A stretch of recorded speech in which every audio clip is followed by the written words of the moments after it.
Muy buenas tardes a todos los participantes, buenas tardes a los que están conectados a través del Facebook y los que están conectados a través del Zoom. El día de hoy vamos a iniciar con la primera sesión, la primera unidad del Diplomado Internacional de Vacunación para el Control de Enfermedades Inmunoprevenibles y Gestión de la Cadena de Frío. El día de hoy, como les acabo de comentar, vamos a iniciar con esta unidad. Invitamos a todos los participantes que están conectados, que también aún todavía tenemos disponibilidad de cupos para poder ingresar a matricularse y formar parte de la comunidad de Asís Especialización. Contamos con más de 14 especialistas que nos van a acompañar en estas unidades. Es por tal razón que hay que vivir con mucho agrado estas clases que vamos a tener durante estos 7 meses. Asimismo, vamos a contar con dos teorías y un taller también por cada sesión. Finalmente, vamos a contar con un taller presencial. El día de hoy vamos a tener a tres ponentes que nos van a acompañar. Vamos a iniciar con el doctor Carlos Soto Linares, médico cirujano, especialista en epidemiología de campo, magíster en salud pública con mención de epidemiología, magíster en educación con mención de docencia e investigación universitaria, doctorado en educación, docente en posgrado y pregrado, asimismo director de la Oficina de Epidemiología y Salud Ambiental del Hospital Nacional Hipólito Unanue. Doctor Carlos, muy buenas tardes. Por favor, podemos comenzar con esta presentación. Bueno, muchas gracias y dar la bienvenida a todos los matriculados en este diplomado que realmente es de gran interés para la salud pública del país, porque manejar y gestionar el sistema de inmunización y bueno, la cadena de frío es fundamental para garantizar pues un control adecuado y la prevención especialmente de las enfermedades inmunoprevenibles, ¿no? Que definitivamente generan gran impacto y son de gran trascendencia para la salud de las diferentes poblaciones, en especial de nuestro país, ¿no? Entonces, el día de hoy vamos a tocar dos temas importantes. Vamos a empezar con el primer tema, ¿no? Que tiene que ver con la fisiopatología y epidemiología de las enfermedades inmunoprevenibles, tomando en cuenta enfermedades de gran importancia para la salud pública de nuestro país, como es la tuberculosis, ¿no? Sabemos pues que en el Perú en el año 2005 fue premiado por la Organización Mundial de la Salud por tener uno de los mejores programas de prevención y control de la tuberculosis, ¿no? Sin embargo, aún así, seguimos teniendo problemas críticos a nivel, digamos, de la incidencia y prevalencia a nivel de las Américas y a nivel del mundo, ¿no? Como vamos a ver más adelante, cómo está el comportamiento epidemiológico de estos problemas en el país, ¿no? Entonces, la tuberculosis pues, es una enfermedad que nos acompaña prácticamente desde los inicios del hombre, ¿no? O de la vida humana. Y en el Perú, definitivamente, dadas sus características demográficas, sus características de su, digamos, su nivel de vida, sus condiciones de vida, este problema sigue siendo alto. Y ahora nos vamos a enfocar fundamentalmente en dos tipos de tuberculosis, que son tal vez las tuberculosis de mayor trascendencia, que es la tuberculosis miliar y la meningotuberculosis. Asimismo, vamos a ver también el tema de la tosferina y del COVID-19, ¿no? Entonces, haciendo un poco de historia en la tuberculosis, ¿no? Es una enfermedad que también se conoce, ¿no? Como la tisis, también se conoce como consunción, o antiguamente lo conocían como la plaga blanca, ¿no? Y como les decía, es una enfermedad que acompaña, pues, al ser humano desde hace muchos, casi en toda su historia, ¿no? Y bueno, tenemos datos un poco ya más confiables desde Hipócrates. Hipócrates, conocido como el padre de la medicina, también padre de la epidemiología, ¿no? porque fue uno de los hombres que por primera vez en el mundo le da una explicación racional, ¿no?, a la causalidad de las enfermedades, ¿no? Antes de Hipócrates, las enfermedades se pensaban que era pues un problema sobrenatural o un castigo divino, ¿no? Recién Hipócrates, 400 años antes de Cristo, eh, es el primero en dar una explicación racional, ¿no?, de cómo se originan las enfermedades, y escribió su famoso libro, Aires, Aguas y Lugares, ¿no? Y fue el primero en utilizar pues los términos epidemia, pandemia, ¿no? Y por eso es que lo conocemos como el padre de la epidemiología, ¿no? Y a Hipócrates describe la tuberculosis como una enfermedad crónica caracterizada por tos frecuente, persistente y acompañada de flema, sudoración y fiebre constante, ¿no? Entonces, esta clasificación o esta caracterización que hace Hipócrates definitivamente es muy importante, porque hasta la fecha todavía la tuberculosis en su detección oportuna y su definición de caso, tenemos estas manifestaciones clínicas, ¿no? Entonces, ahora la definición es de alta sensibilidad, decimos persona con tos frecuente, persistente, por más de 15 días, acompañada de expectoración, bueno, él le llamaba flemas, eh, ya es un sospechoso de tuberculosis, ¿no? Luego tenemos Galeno, ¿no?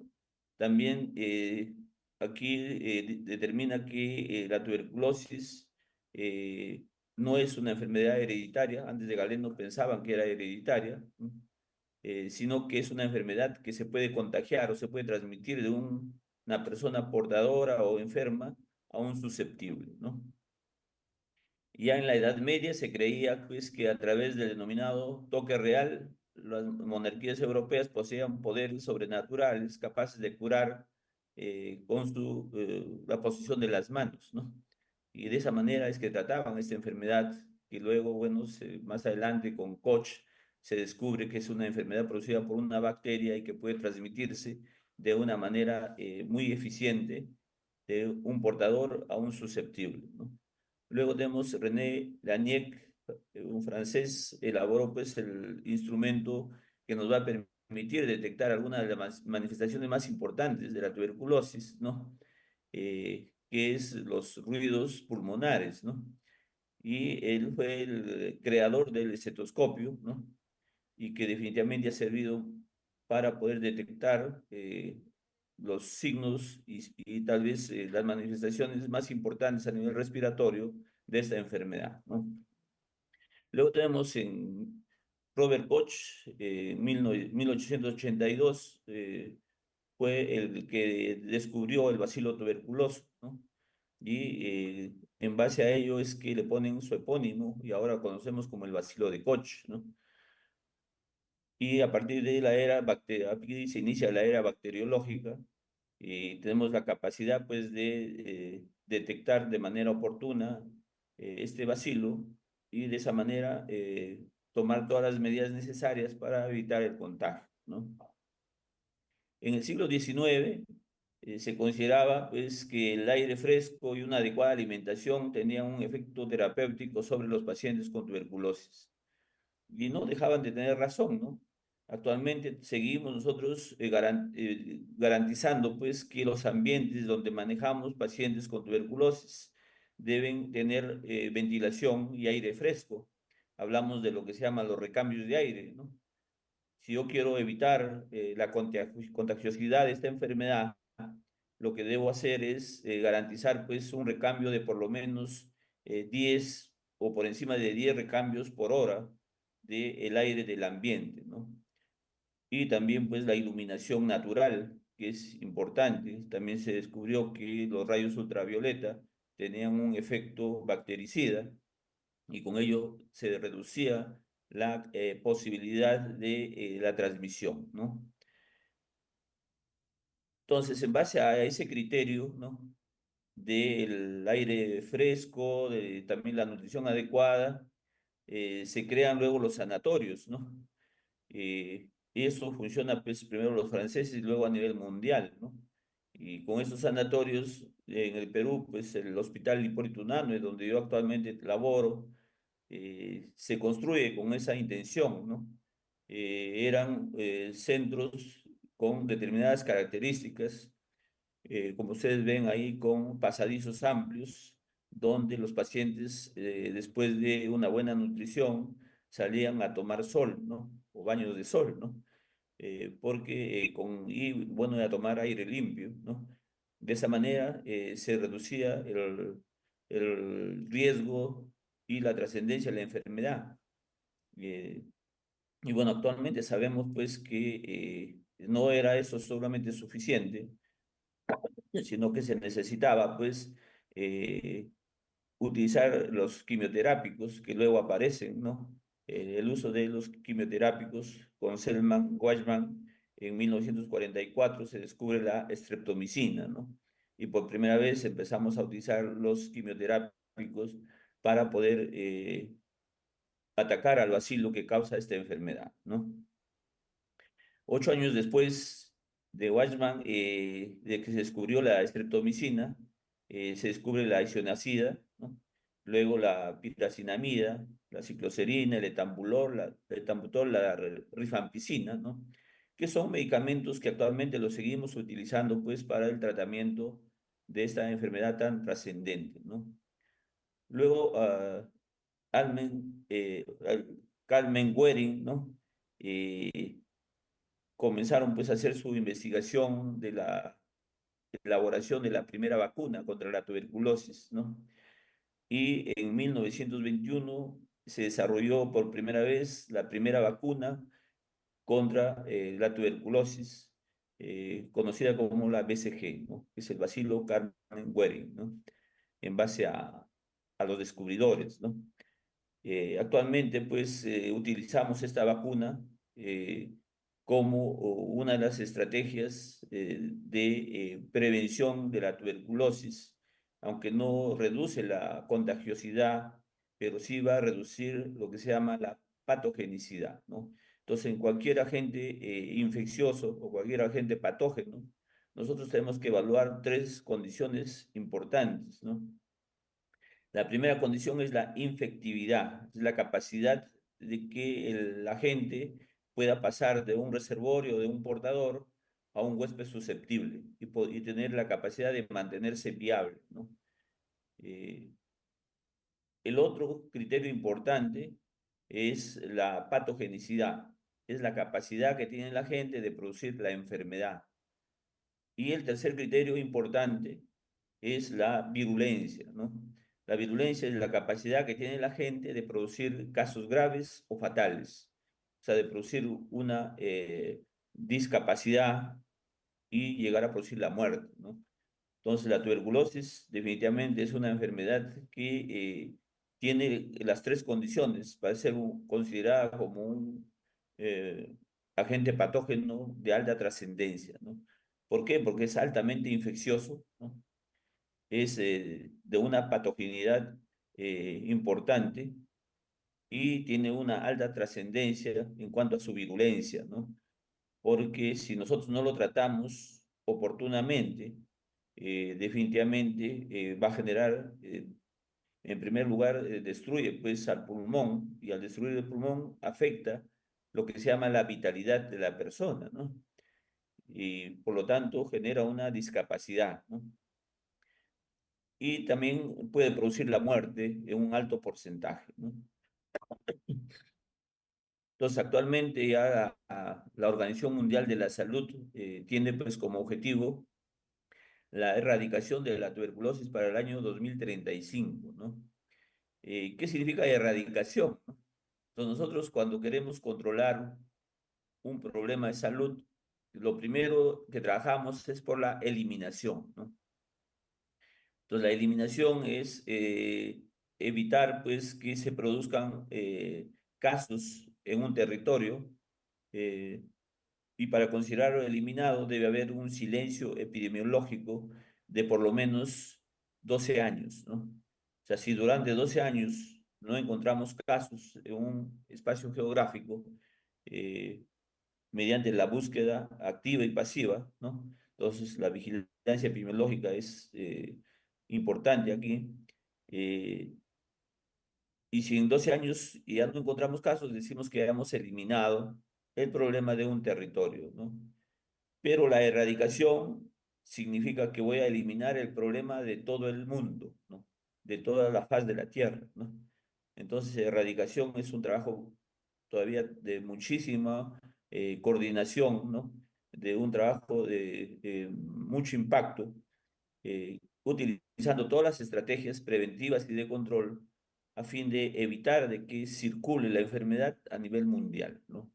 Como tenemos en el caso de la viruela, por ejemplo, ¿no? Aunque ahora estamos teniendo un brote importante a nivel de África relacionado a la viruela del mono, ¿no? Pero que no tiene nada que ver con la viruela humana, ¿no? La viruela humana fue erradicada gracias a la vacuna, ¿no? Entonces, igual, ahora tenemos la posibilidad de erradicar la tuberculosis porque se están mejorando las vacunas. Sin embargo, la BCG que se aplica en el recién nacido nos va a permitir disminuir el riesgo de casos graves de tuberculosis, ¿no? Especialmente la tuberculosis miliar y la tuberculosis meningia, ¿no?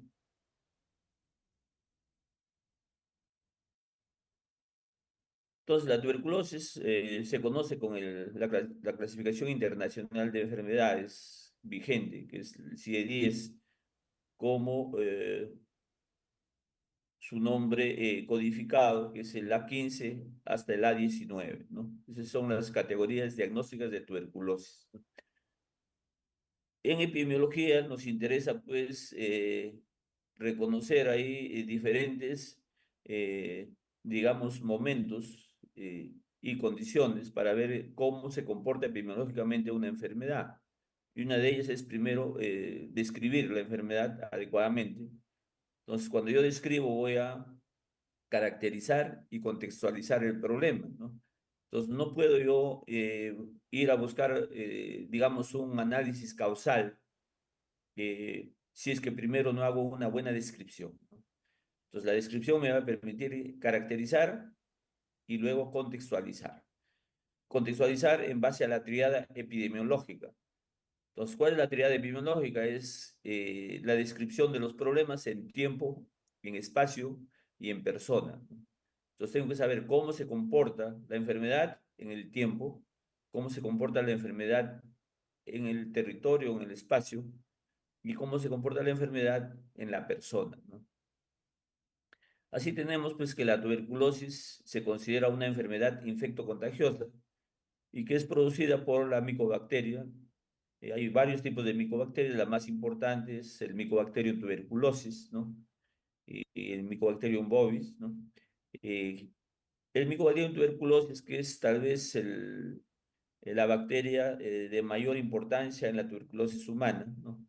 Y va a afectar principalmente al órgano respiratorio, ¿no? Que es el pulmón, ¿no? Y en ciertas ocasiones puede afectar a otros órganos extrapulmonares, ¿no?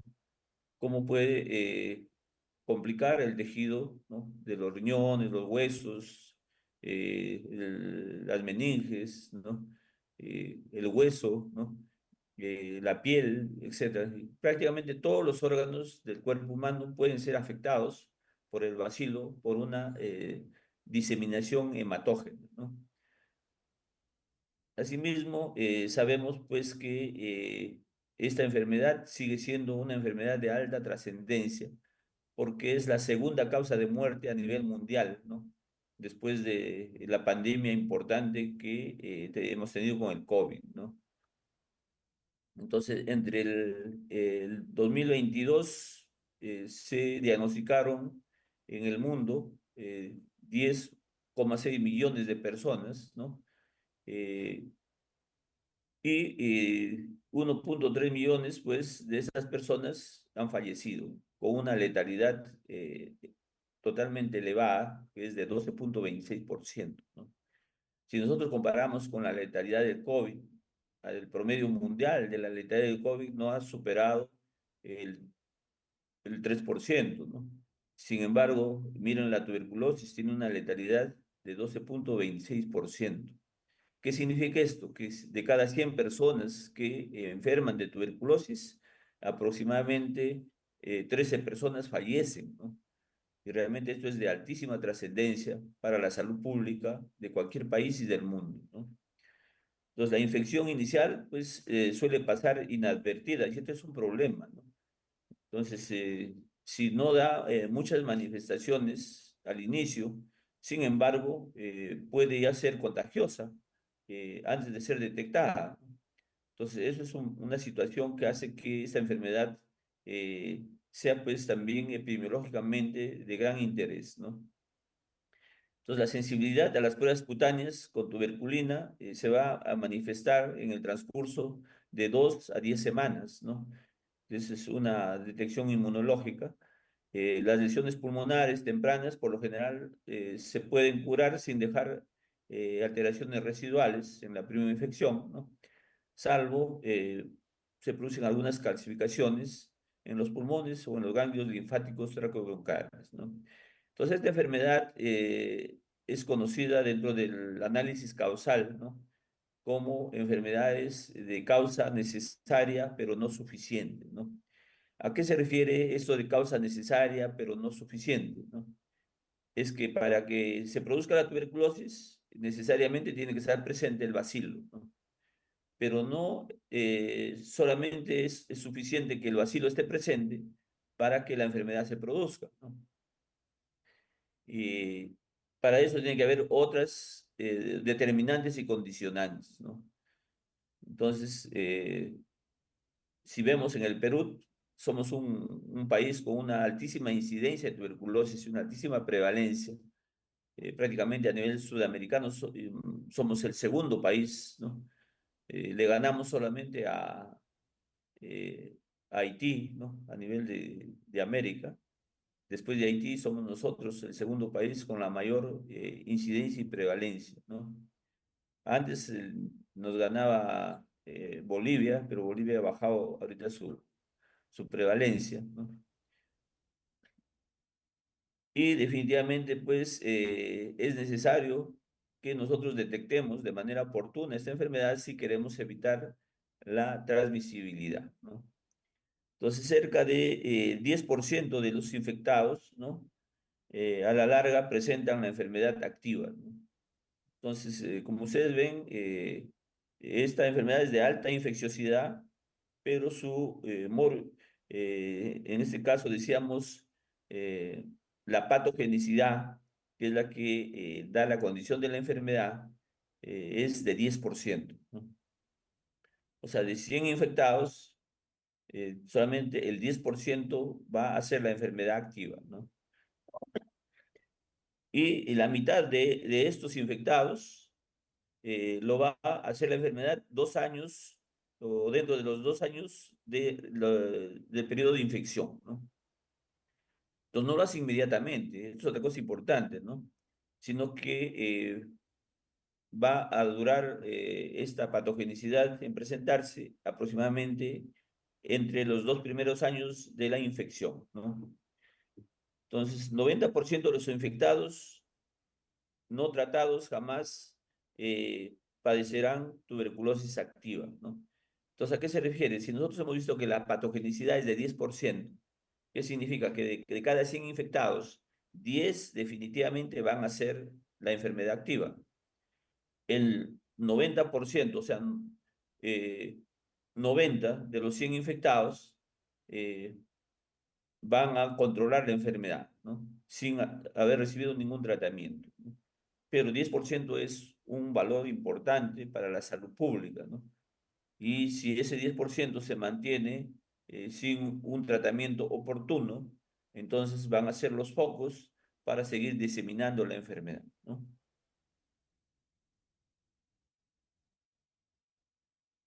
Entonces, ¿cuál es el agente infeccioso de la tuberculosis, ¿no? Entonces, el agente más importante es el Mycobacterium tuberculosis, ¿no? Sin embargo, hay otros agentes, como está el Mycobacterium africanum, el Mycobacterium Canetti, el Mycobacterium bovis, ¿no? Y otras micobacterias que a veces producen una enfermedad muy parecida a la tuberculosis, ¿no? Pero desde el punto de vista clínico pueden parecerse, pero los agentes causales pueden ser diferentes, ¿no? Entonces, los análisis de las secuencias genéticas, pues ahora con el PCR tenemos la posibilidad de reconocer cuál es el tipo y el serotipo de bacteria que es la que causa la enfermedad, ¿no? En cuanto a su distribución, entonces, ¿en qué regiones del mundo se presenta esta enfermedad? Entonces, la distribución es cosmopolita, ¿no? Es mundial, ¿no? Y en cualquier escenario epidemiológico, ¿no?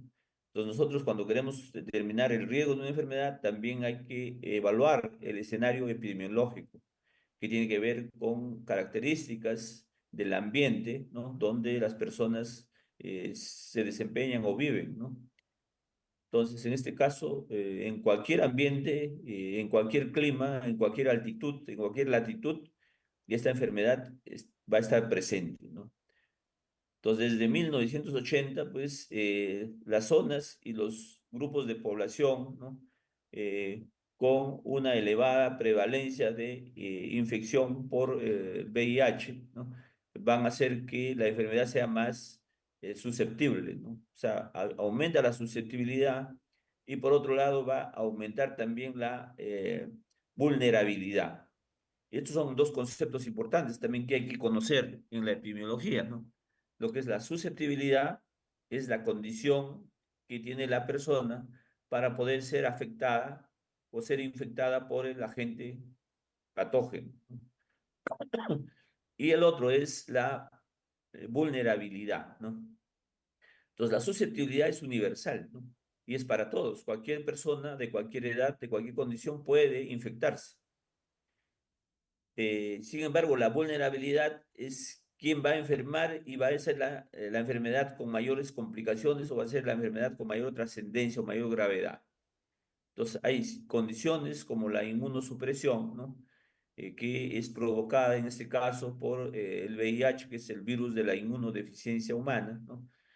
Eh, Desde 1980, sabemos que el primer caso detectado de VIH fue en 1979, ¿no? Y recién a partir de 1980 se empezó a diseminar pues la pandemia del VIH, ¿no? Al Perú llegó el primer caso importado en 1981 y en el 83 detectamos el primer caso autóctono, ¿no? De ahí para adelante hemos tenido muchísimos casos y todavía para nuestro país es un problema importante, no solamente por el daño específico, sino por que también incrementa el riesgo y la vulnerabilidad de la tuberculosis en todos los pacientes que además de tener VIH se infectan de tuberculosis, ¿no?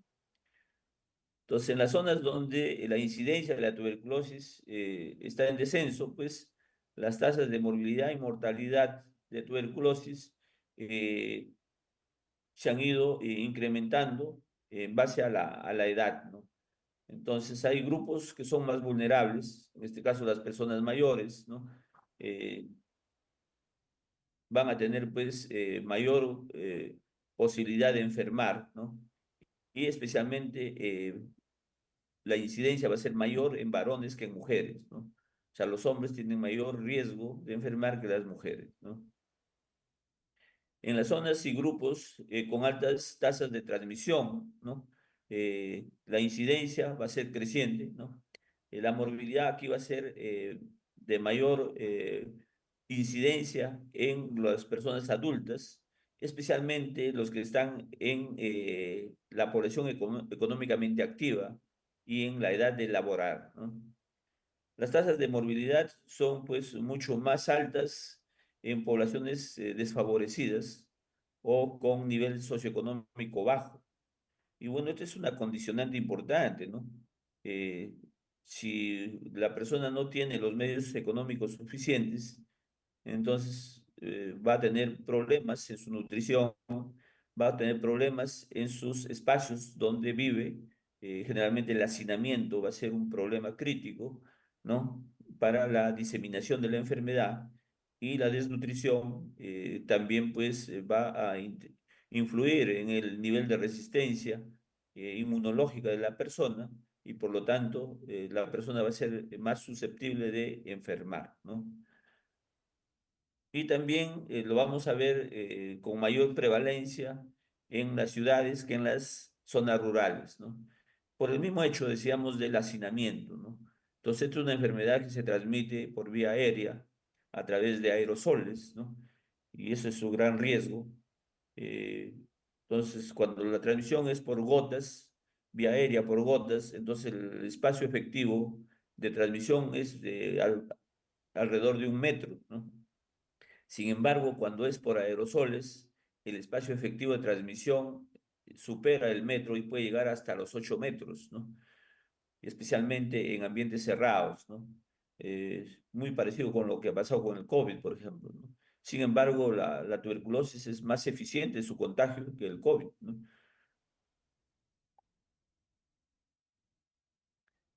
El reservorio, ¿no?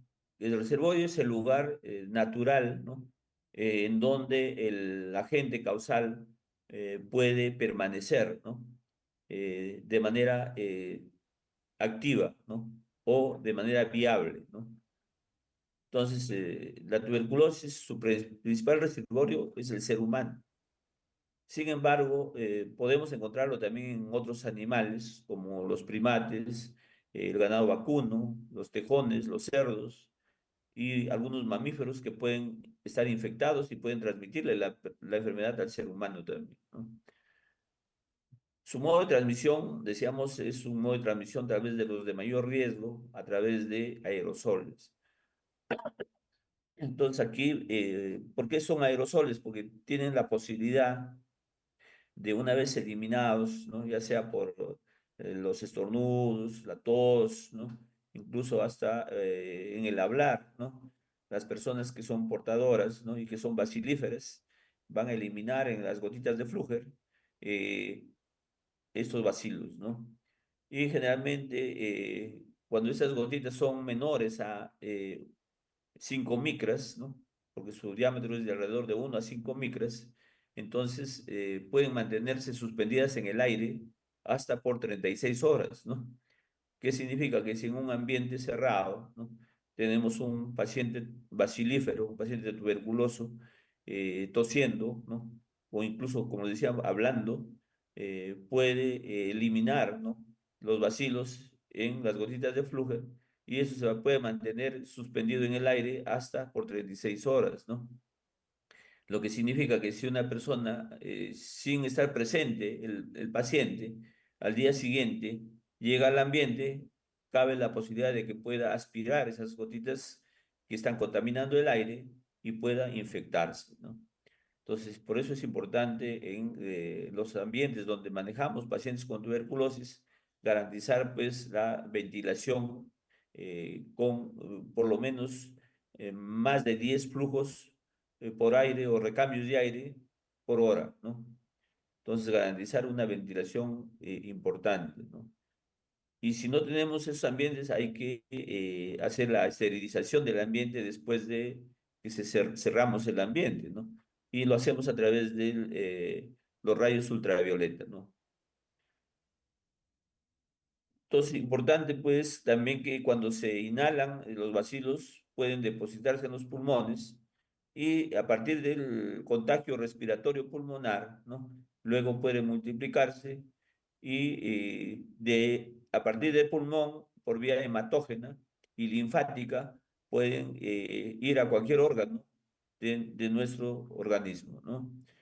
Y es así como llegan pues al riñón, a la columna vertebral, al cerebro y cualquier otro órgano puede ser afectado, ¿no? Y es así como se produce la llamada tuberculosis miliar primero, miliar que es una tuberculosis extrapulmonar, y a través de la vía hematógena puede llegar a las meninges y al cerebro y producir la tuberculosis meningia, ¿no?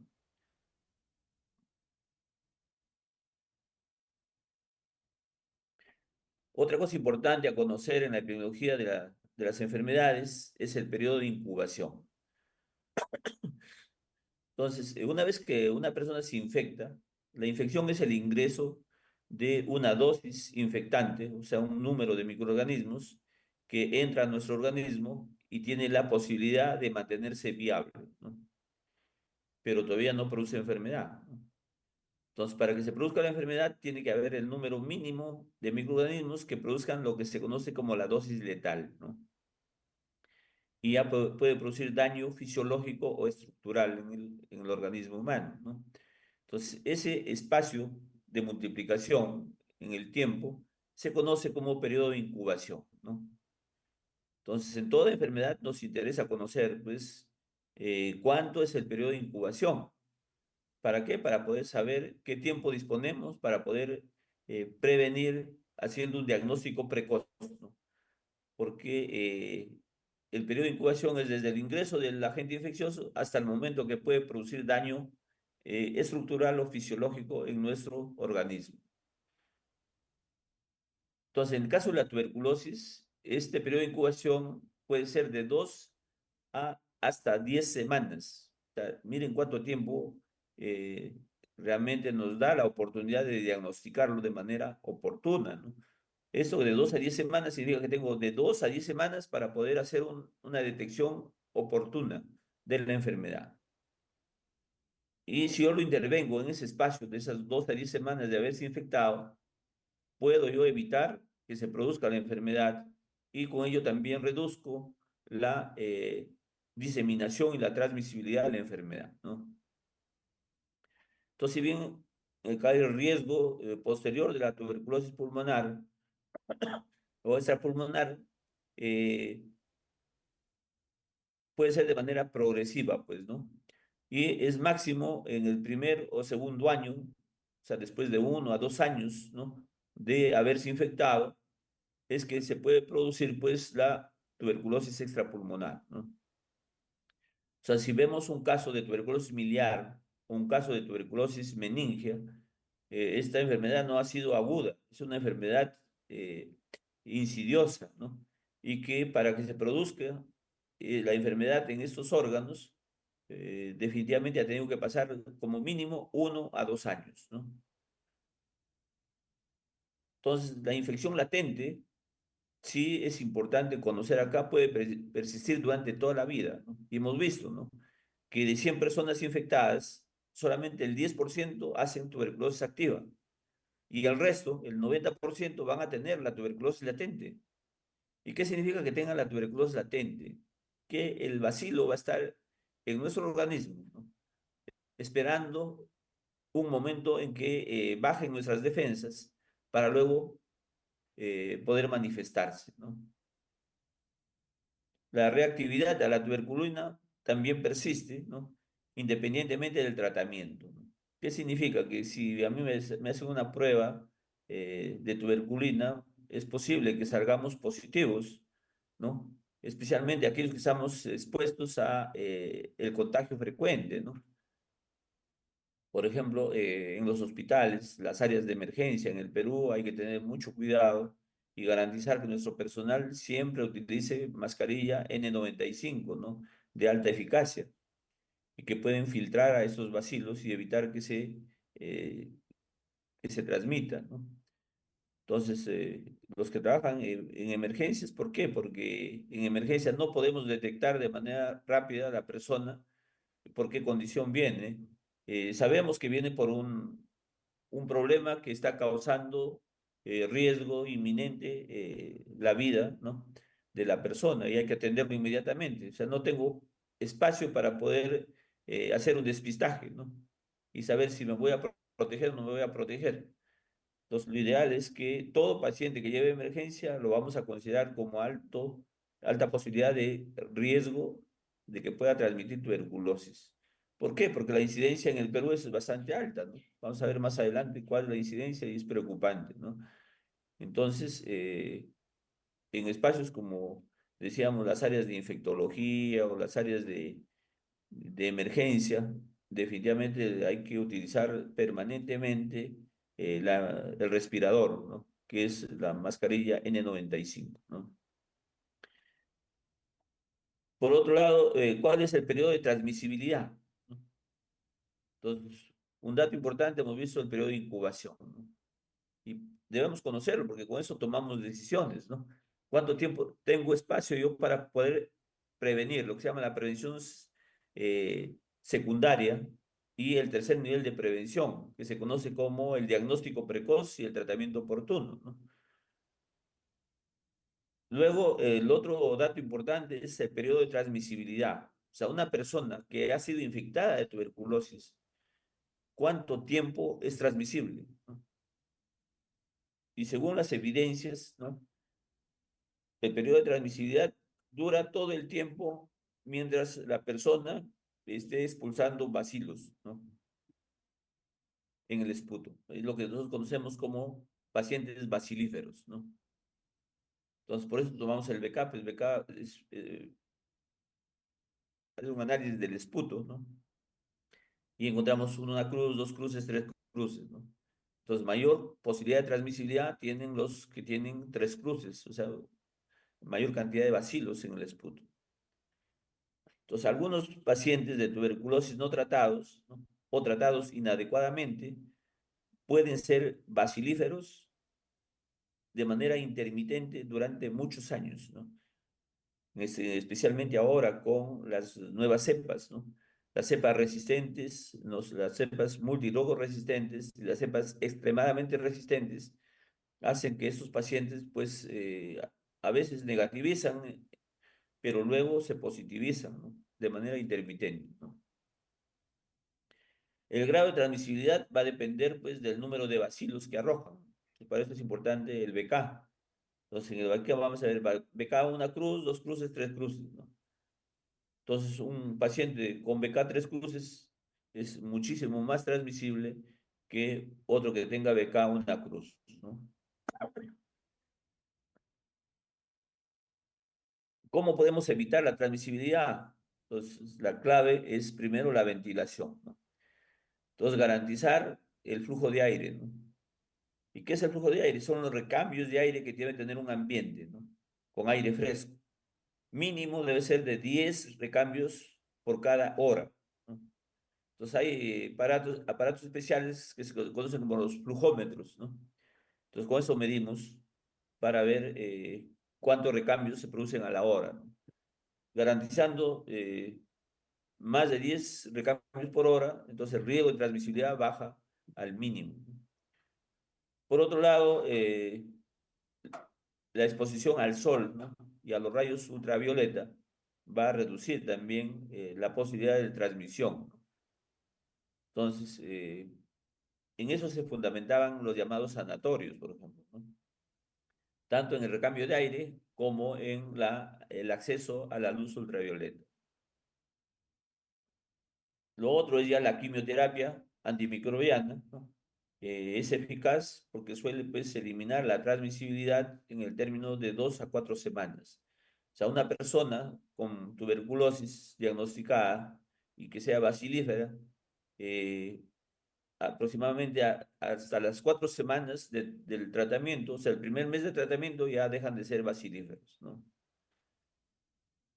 El problema en los niños es difícil a veces detectar, ¿no?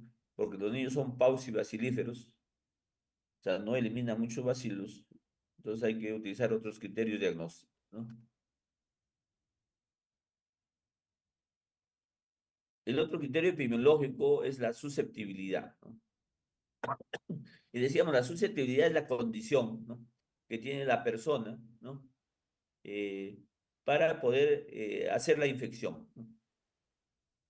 Entonces, no estamos hablando de enfermedad todavía. Susceptibilidad tiene que ver con infección, ¿no? Entonces, todos somos susceptibles de infectarnos, ¿no?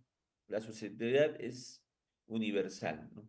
Cualquier persona, de cualquier raza, de cualquier sexo, de cualquier, digamos, eh, condición, ¿no? Está en posibilidades de infectarse, ¿no? Sin embargo, pues esta condición va a aumentar según la exposición, ¿no? O sea, ¿quiénes son más susceptibles de infectarse? Los que están más expuestos.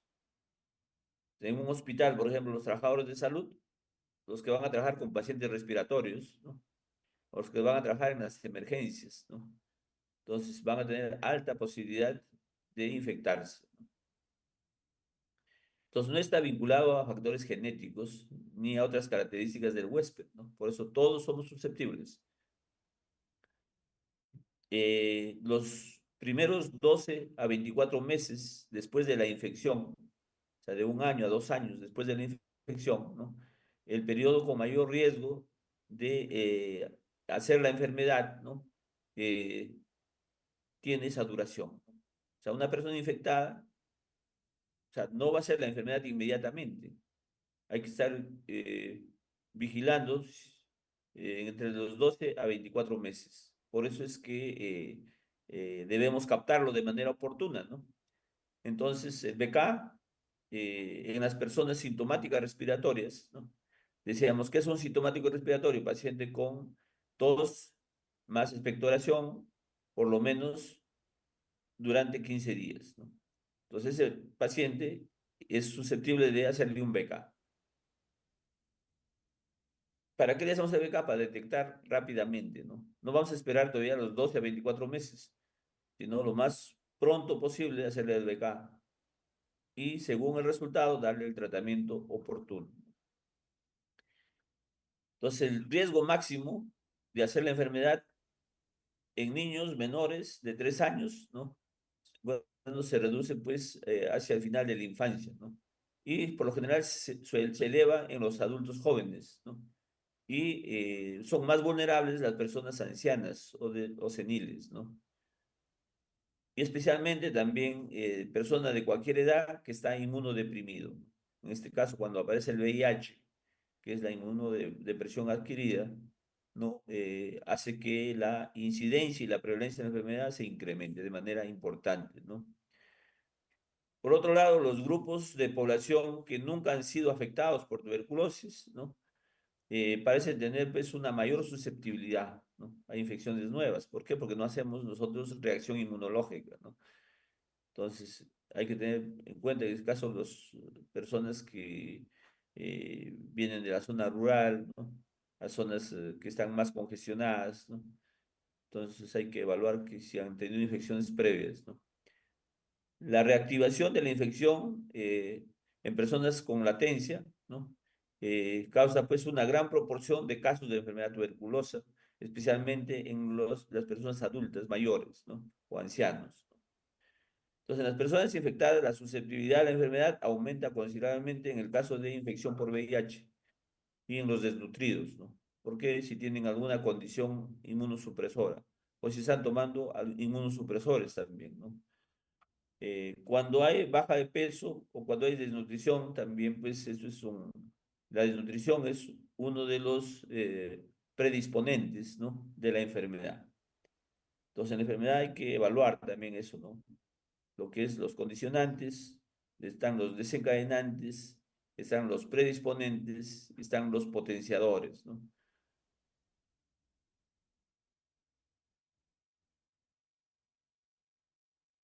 Importante, si queremos evitar la enfermedad y especialmente los casos graves de tuberculosis, ¿no?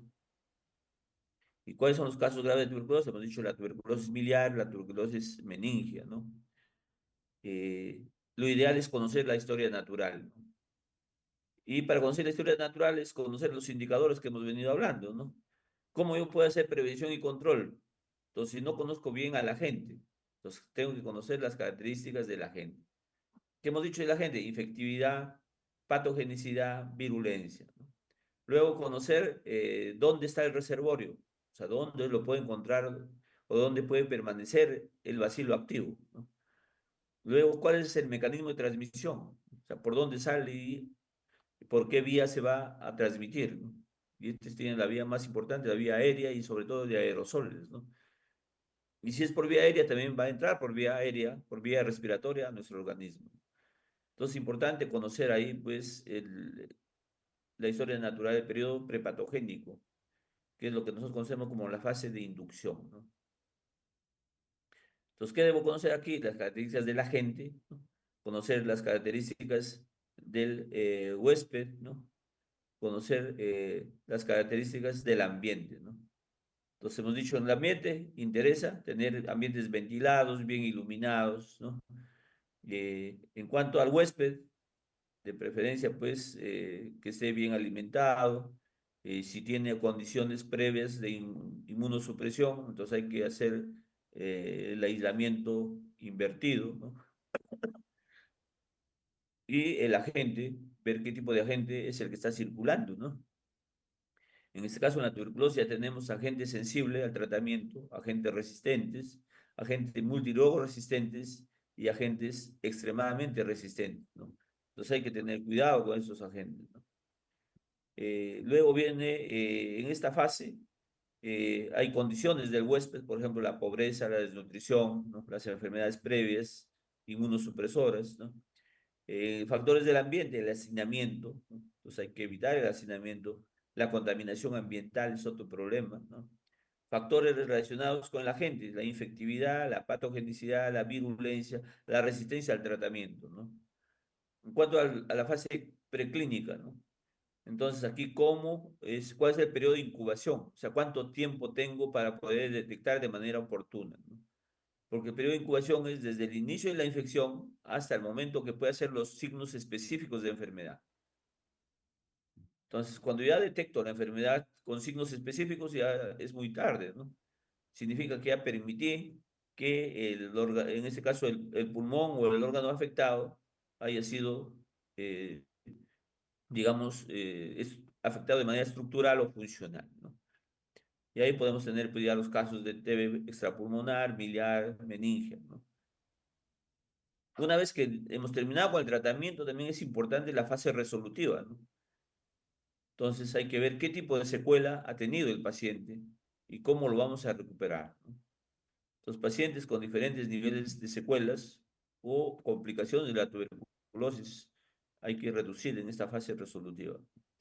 Los casos graves o complicados pueden llegar a morir. Hemos visto que mueren muy importante, un 12% de letalidad es altísimo. En base a esta historia natural es que se han establecido los niveles de prevención. Y hablamos de la prevención primaria, prevención secundaria, prevención terciaria, prevención primordial, la prevención cuaternaria. Entonces, primaria, acciones van a evitar la infección, o sea, evitar los casos incidentes. ¿Cómo debe ser? A través de la promoción de la salud, enseñar a la gente a vivir de manera saludable, con estilos de vida y hábitos de consumo y comportamientos saludables. Y que conozcan el riesgo de la transmisión de la tuberculosis. ¿Para qué? Para garantizar que sus ambientes donde se desarrollan no generen ese riesgo, ¿no? Luego tenemos la protección específica, en este caso la vacuna, ¿no? Que es importantísima, ¿no? Entonces, no puede haber en un país donde hay una alta incidencia de tuberculosis y una alta prevalencia de tuberculosis, personas que no hayan sido vacunadas, ¿no? O sea, todos los recién nacidos deberían ya tener su vacuna contra la tuberculosis, ¿no? Y tenemos pues ahí, por lo general, vacunamos a los recién nacidos que tengan más de 1.500 gramos de peso, ¿no? Mayor o igual a 1.500 gramos, ¿no? Y hay que vacunarlo dentro de las primeras 24 horas de nacido, ¿no? Eso es lo ideal, eso es lo ideal. Pero a veces no sucede, podemos vacunar hasta los 5 años de edad, ¿no? Previo descarte ya de la infección. Entonces, si yo voy a vacunar a un niño mayor de 1 año, tengo que hacer un despistaje de tuberculosis primero y luego aplicar la vacuna, ¿no? Luego tenemos el diagnóstico precoz o tratamiento oportuno, es el tercer nivel de prevención, ¿no? ¿Cómo hacemos diagnóstico precoz? A través de la captación de los sintomáticos respiratorios. Y inmediatamente, si es un sintomático respiratorio, hay que tomarle el BK. Y según el resultado del BK, le damos el tratamiento, ¿no? Y también hay que evaluar el riesgo de exposición, ¿no? Si son contactos de pacientes en tuberculosis activa. Entonces, si todavía no tienen la tuberculosis, hay que darle la quimioprofilaxis. Este es el momento acá todavía de quimioprofilaxis, ¿no? Luego viene el tratamiento específico. Lo ideal es que no lleguen a ese momento, porque el tratamiento específico significa que ya hubo daño. Y aquí el tratamiento específico a veces va a durar mucho tiempo, ¿no? Especialmente, por ejemplo, en los pacientes sensibles, el tratamiento dura 6 meses, ¿no? En los pacientes resistentes puede durar un año o más de un año, va a depender, ¿no? La prevención primordial, importante, garantizar las normas, las directivas, las leyes, ¿no? Que deben hacer cumplir, ¿no? Todas las acciones o estrategias de prevención y control que se toman dentro de la política de la prevención y la eliminación de la tuberculosis, ¿no? Y luego tenemos la prevención cuaternaria, que tiene que ver con los riesgos de la medicalización, ¿no? Cómo yo reduzco el riesgo de un, un mal diagnóstico, de un mal tratamiento o de un mal pronóstico, ¿no?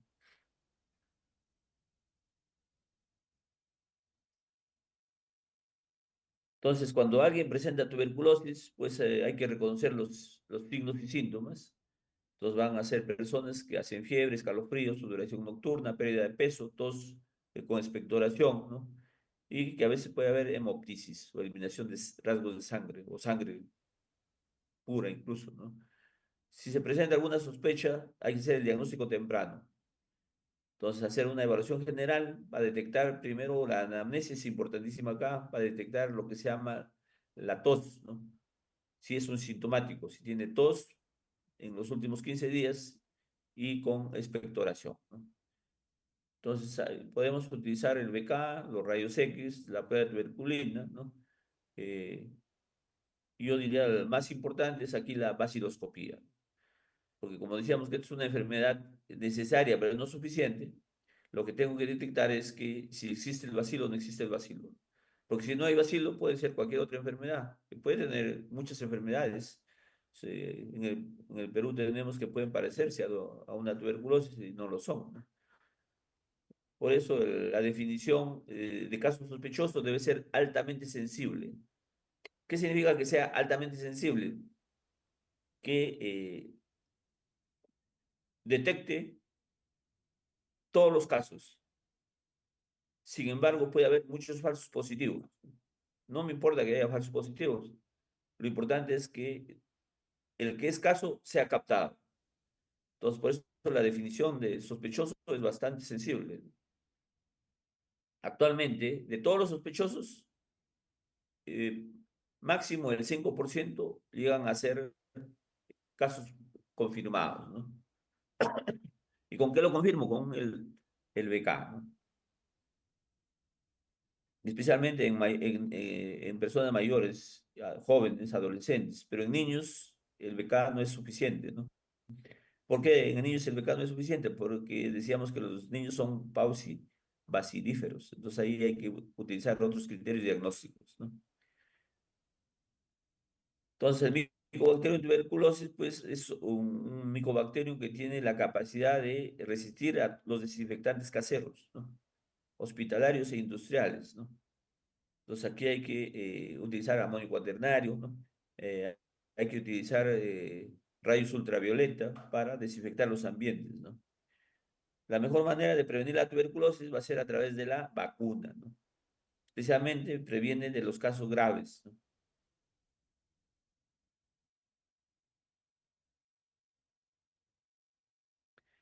Importante conocer en la tuberculosis la resistencia, ¿no? Porque esto ha generado un problema crítico en la salud pública de los países, ¿no? Desde 1994, la Organización Mundial ha recopilado y analizado de manera sistemática datos sobre los niveles de resistencia a los medicamentos antituberculosis, ¿no? ¿Y qué se ha encontrado acá? Hemos encontrado tuberculosis resistente a la rifampicina. Entonces, cuando es resistente a la rifampicina, le llamamos tuberculosis resistente. Si es resistente a más medicamentos, a rifampicina y otros, y hablamos de la TB-MDR, ¿no? Pues, ¿por qué la rifampicina? La rifampicina es el medicamento bactericida, ¿no? Tal vez de mayor importancia en el tratamiento, ¿no? Entonces tenemos los llamados MDR, ¿no? Cuando son resistentes a rifampicina y otro antituberculoso, en este caso a la isoniazida, por ejemplo. que es otro medicamento importante en el manejo de la tuberculosis, ¿no? Entonces, a nivel mundial estamos teniendo problemas, ¿no?, con el manejo de la tuberculosis y se está incrementando, pues, la incidencia. Como ustedes ven aquí, cómo ha ido cambiando la incidencia de tuberculosis resistente y multidroga resistente, ¿no? Entonces, aproximadamente entre 2020 y 2022 se ha mantenido, ¿no?, la incidencia de esta enfermedad.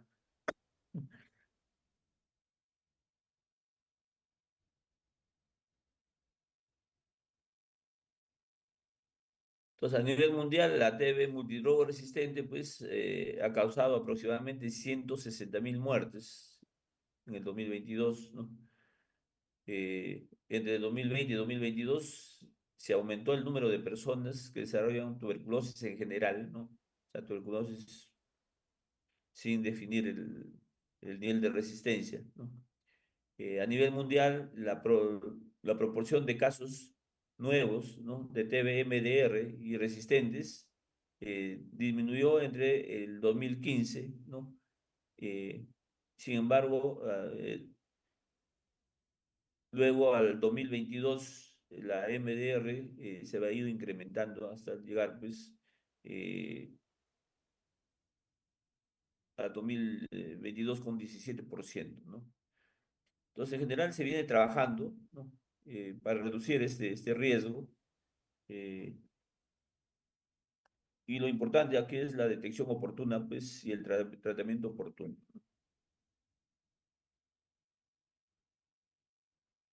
Entonces, los nuevos casos de tuberculosis, eh, más o menos lo medimos en base a eh, un factor común que es de 100.000 habitantes, ¿no? O sea, ¿cuántos casos nuevos por cada 100.000 habitantes se producen en el mundo? Así es como nos comparamos en su incidencia, ¿no? Y miren lo que pasa en el Perú, ¿no? En el Perú, para el año 2020 tuvimos 183 casos por cada 100.000 habitantes, ¿no? Eh, y para el 2022 se ha reducido esta incidencia hasta 151 casos por cada 100.000 habitantes. Sin embargo, si nos comparamos, pues, con el mundo, ¿no?, y con las Américas, vamos a ver que tenemos nosotros problemas críticos, ¿no? El promedio a nivel americano es de 31 casos por cada 100.000 habitantes. Nosotros estamos en 151. Realmente, casi, eh, ¿cuántas veces más acá? Pues como 5 veces más, ¿no? Eh, y a nivel mundial, el promedio mundial es de 133 por cada 100.000 habitantes. Nosotros estamos por encima del promedio mundial, ¿no?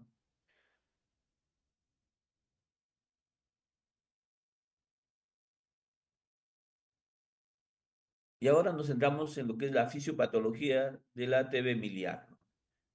Entonces, cuando hablamos de fisiopatología, es más o menos el comportamiento que se debe producir, ¿no?, en cómo o bajo qué mecanismos, en este caso el bacilo va a generar daño en los órganos extrapulmonares, ¿no?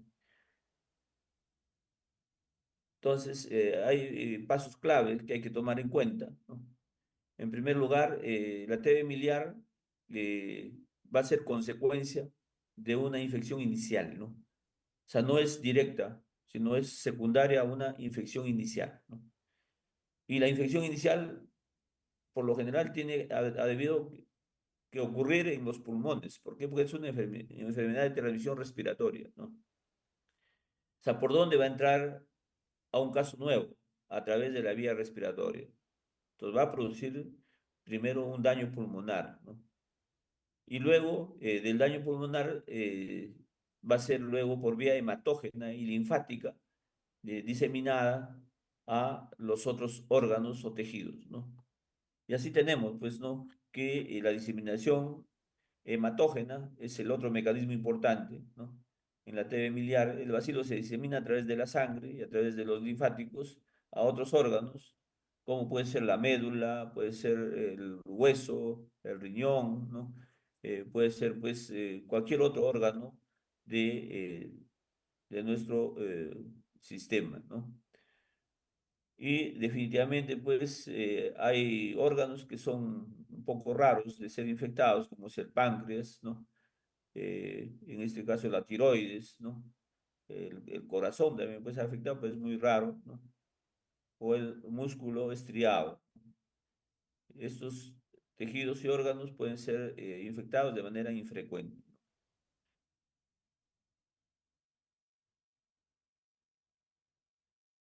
Otro de los mecanismos es de qué manera es que son afectados estos órganos extrapulmonares, ¿no?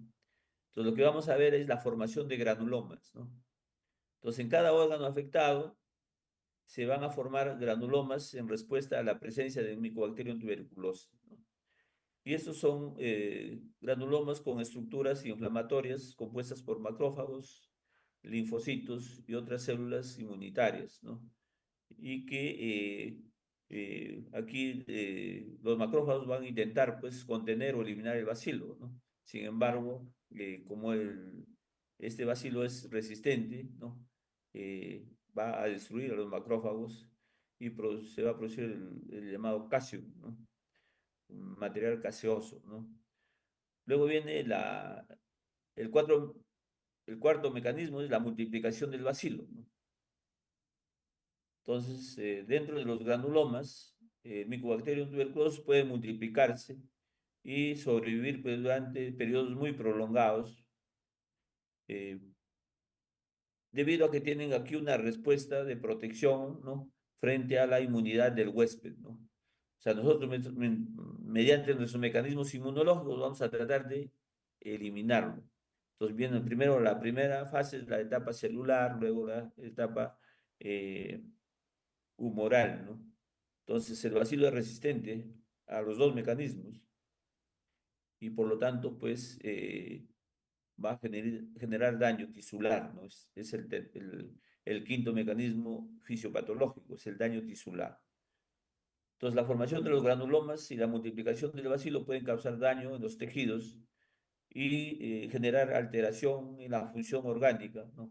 Entonces, genera disfunción orgánica eh, y genera, pues, una serie de manifestaciones, ¿no? De manera pleomórfica, ¿no? Y con diferentes signos clínicos, dependiendo del órgano afectado, ¿no? Entonces, la TB miliar está considerada, pues, como una de las enfermedades tuberculosas de mayor gravedad, ¿no? Y definitivamente de mayor trascendencia en la salud pública y requiere un tratamiento inmediato, ¿no?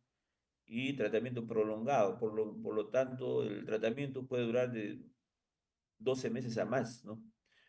El objetivo es evitar las complicaciones y garantizar, pues, un manejo con mayor recuperación del paciente, ¿no?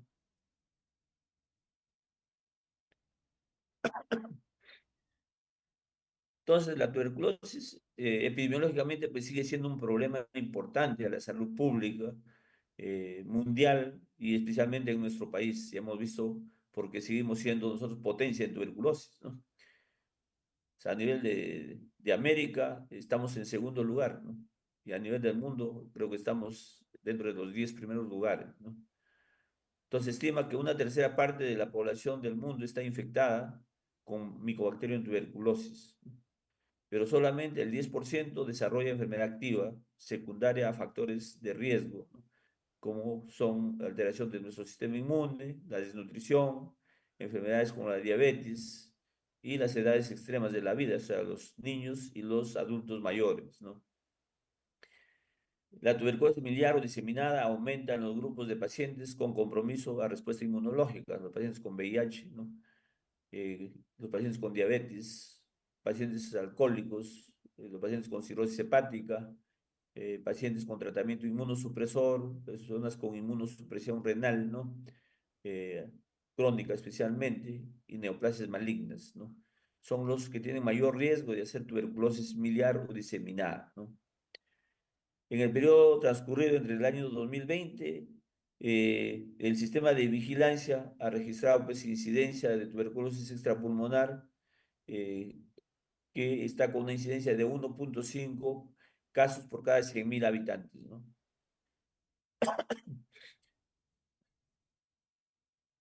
La tuberculosis extrapulmonar fármaco resistente es otro problema, que ahora está con una prevalencia de aproximadamente el 17,39% de casos, ¿no? Dentro de las formas extrapulmonares tenemos la linfadenitis tuberculosa, que ocurre en el 10 a 15%, ¿no? Eh, y eso representa aproximadamente pues, el 50% de la enfermedad extrapulmonar, ¿no? La tuberculosis miliar representa el 1 al 2% de casos, ¿no? Y por lo general, pues, ocurre en niños menores de 5 años y niños inmunodeprimidos, ¿no? Entonces hay que vigilar estos dos grupos vulnerables, ¿no? El otro problema importante en la tuberculosis es la meningotuberculosis, ¿no? Entonces es importante también cómo es que se genera el daño en la tuberculosis meningea, ¿no? Entonces la fisiopatología nos va a determinar pues que hay una combinación de factores, ¿no? Que permiten la invasión del Mycobacterium tuberculosis en el espacio subaracnoideo, ¿no? Y la respuesta inflamatoria que genera el daño a, a las meninges, ¿no? Entonces, los pasos clave de la fisiopatología en la meningotuberculosis es que igual, ¿no? Que en la tuberculosis miliar hay una infección inicial que tiene que ser una infección pulmonar primero, ¿no? Después de la infección pulmonar, ¿no? El bacilo se va a multiplicar a nivel de los macrófagos alveolares y por diseminación hematógena y linfática, este bacilo va a llegar a diferentes órganos del cuerpo, donde uno de los órganos blanco importante es el sistema nervioso central, ¿no? Aquí se va a ver primero una invasión en el espacio subaracnoideo, ¿no? Eh, y el bacilo aquí se multiplica y luego pues induce una respuesta inflamatoria importante, ¿no?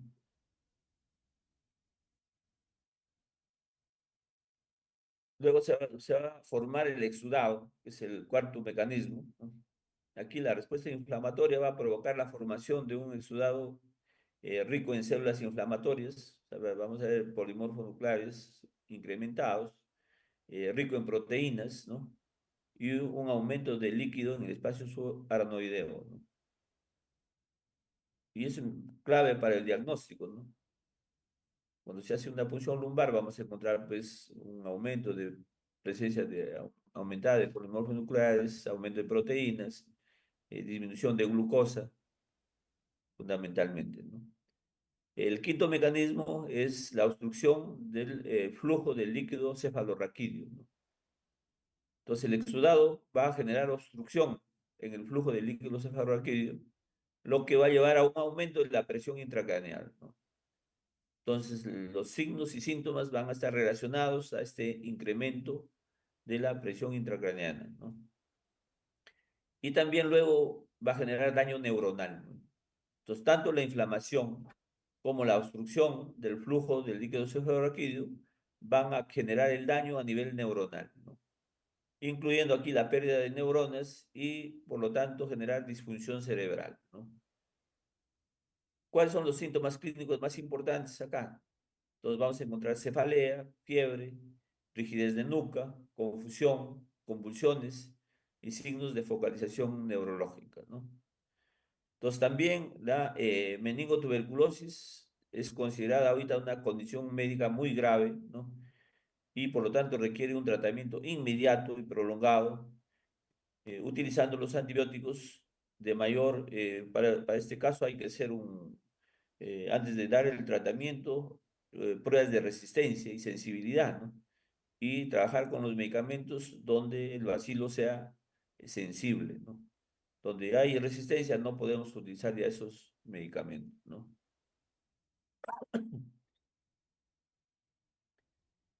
Entonces, epidemiológicamente, la meningitis tuberculosa, ¿no? Eh, todavía es un problema de alta importancia en el Perú, ¿no? ¿Por qué? Porque tenemos pues una incidencia de tuberculosis bastante alta, ¿no? Tenemos actualmente, estamos en 1.51 o 151 casos por cada 100.000 habitantes. Es una incidencia altísima, ¿no? La OPS en el 2019 estimó pues que el 88.1% de la tuberculosis en las Américas se encontraba en 12 países, ¿no? De América, teniendo el Perú el 13.4% de esos países, ¿no? Y siendo el segundo a nivel de el continente americano, ¿no? El 5.5% se presentaron en menores de 15 años, ¿no? Está más afectado, pues, a personas jóvenes, adultas, ¿no? ¿Y por qué nos interesa a menores de 5.5 años? Porque la meningotuberculosis, por lo general, afecta con mayor incidencia a la población infantil, ¿no? Especialmente, y luego si tienen inmunosupresión, el riesgo es mayor, ¿no? Hasta febrero de 2020 se reportaron 41.032 casos en el Perú, ¿no? Con una incidencia de 116 por 100.000 habitantes, ¿no? Eh, de los cuales 2.14% correspondieron a niños menores de 11 años, 7.49% a adolescentes entre 12 a 17 años, ¿no? Importante aquí que la infección pues suele ser subdiagnosticada en el grupo etario de niños, ¿no? Entonces, ese dato puede ser relacionado con un subdiagnóstico, ¿no? La meningitis tuberculosa comprende entre el 1 a 2% de los casos de la tuberculosis activa, ¿no? Entonces, ¿a qué se refiere esto? Que cada vez, mientras tengamos mayor cantidad de casos incidentes de tuberculosis, la probabilidad de tuberculosis meningia se incrementa también, ¿no?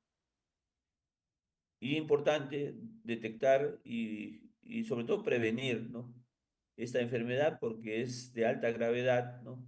Genera una alta discapacidad y una alta letalidad, ¿no? Entonces, en general, tenemos pues que el compromiso del sistema nervioso central es un poco raro, pero dada la incidencia de la tuberculosis, es posible que encontremos todavía casos, ¿no? Y hasta el 50% de pacientes que tienen enfermedad miliar, ¿no?